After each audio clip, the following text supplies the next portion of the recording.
बिस्मिल्लाहिर्रहमानिर्रहीम। Finance test of cement के लिए जो ऑपरेटर्स हमें रिक्वायर्ड है वो मैं आपको बता देता हूँ।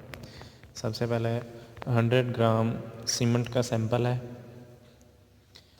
उसके बाद सैम्पलिंग स्पून, 90 माइक्रोन्स की सीव जो कि 170 नंबर की सीव भी जिसको कहते हैं, या 0.09 mm की सीव है, और इसके साथ साथ ये पेन कवर है। उसके बाद वेइंग बैलेंस है जो कि 0.1 ग्राम एक्यूरेसी का होना चाहिए, और उसके साथ है हमारे पास सीव शेकर।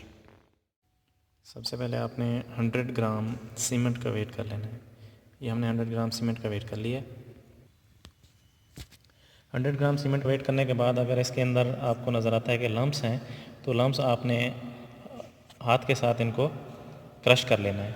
लेकिन इसमें क्योंकि लम्प्स नहीं है, तो अगर इसके अंदर लम्प्स नहीं होंगे तो फिर आपने इसी सीमेंट को 90 माइक्रोन्स की सीव से पास करना है। उसके लिए ये हम सारा सैंपल जो है वो 90 माइक्रोन्स की सीव के ऊपर प्लेस कर देंगे इस तरह से। उसके बाद आपने ये पेन कवर जो है इसके ऊपर लगा देना है, और इसके साथ आपने इस सैंपल को सीव शेकर में 100 ग्राम सैंपल को हमने 90 माइक्रोन्स की सीव के अंदर डाल दिया है। उसके बाद नीचे हमने पेन लगा दिया है, ऊपर पेन कवर है, यहाँ से हमने इसको टाइट कर दिया है। अब हम इस सीव शेकर को 10 मिनट्स के लिए चला देंगे, और इस सीव के ऊपर जो रिटेन होगा उसका हम वेट कर लेंगे। तो हम इसको ऑन करते हैं।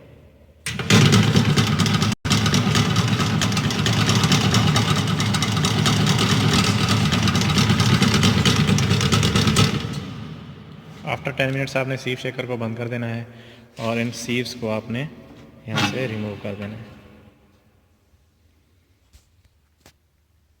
सीव को रिमूव करने के बाद आपने जो इस सीव के ऊपर जितना मटेरियल ने रिटेन किया है ये आपने चेक कर लेना है।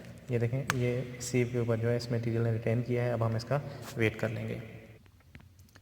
ये देखें, पहले इस पर हमने पेन का वेट 0 कर लिया है।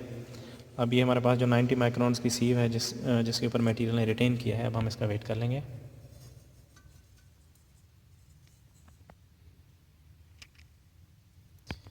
ये देखें, जो कि 1.47 ग्राम्स आ रहा है। इसके बाद हम इसकी कैलकुलेशन कर लेंगे।